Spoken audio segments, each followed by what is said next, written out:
మా జనసేన పార్టీ ఆవిర్భావ 14వ తారీఖున జరగబోతుంది.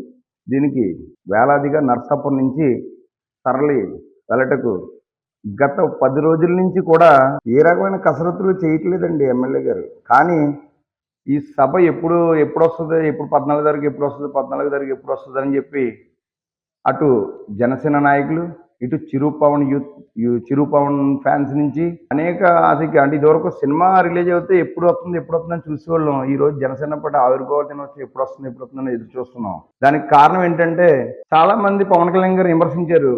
ఇతనే ఎమ్మెల్యే ఏంటి అని. అటువంటి వాళ్ళందరూ నోర్లు మూయించేలాగా ఈ రోజు ఎమ్మెల్యే కాదు, అసలు ఎన్నో దశాబ్దాలు చేసిన ఎమ్మెల్యేలు కూడా లేని అనుభవం, ఇలా చెయ్యాలి ఎమ్మెల్యే అంటే, మినిస్టర్ అంటే ఇలా ఉండాలి అని ఎవరైతే పవన్ కళ్యాణ్ విమర్శించారో వాళ్ళ నోటి మీద చేసుకుని మూసుకునే విధంగా పవన్ కళ్యాణ్ గారి రాజకీయ చూస్తున్నాం మనం.